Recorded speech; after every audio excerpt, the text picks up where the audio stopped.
হরে কৃষ্ণ। এসে গেলাম তৃতীয় অধ্যায়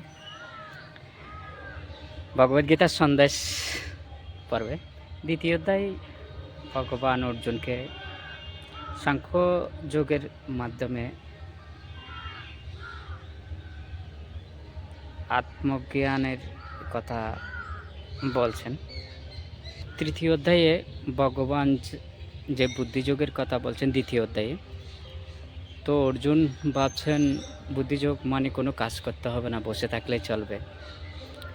তো জিজ্ঞেস করছে আমি কর্মের রাস্তা গ্রহণ করব নাকি জ্ঞানের রাস্তা গ্রহণ করব, কৃষ্ণকে জিজ্ঞেস করছেন। তো কৃষ্ণ বলছেন আমি দুটো রাস্তার কথা বলছি, দুটো পথ। যারা জ্ঞানের পূর্ণ স্তরে পৌঁছেছে তারা কর্মত্যাগ করতে পারে, আর যারা কর্মযোগী তারা কর্ম করে সেই স্তরে উন্নতি হতে পারে বা চেষ্টা করতে পারে।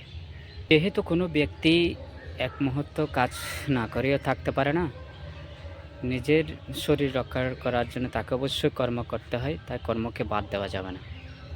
কাজ যদি করতে হয় তাহলে সে কার্য যোগ্য বই বিষ্ণু প্রীতিবিধানে সেই কার্য করতে হবে। এটি হচ্ছে কর্মে কৌশল এবং সেটি হচ্ছে মুক্তির একমাত্র কারণ। কিন্তু যারা আত্মাতে সন্তুষ্ট, আত্মারাম, তাদের কোনো কর্তব্য কর্ম নেই, তারা কর্ম করতে হয় না।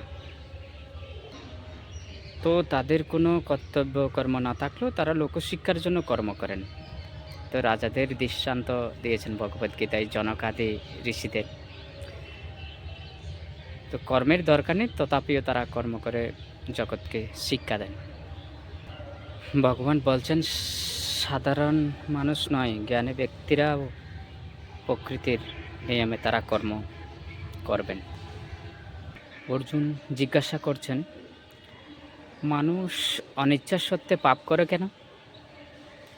এই অধ্যায়ের শেষে তার উত্তর প্রদান করেছেন। হরে কৃষ্ণ।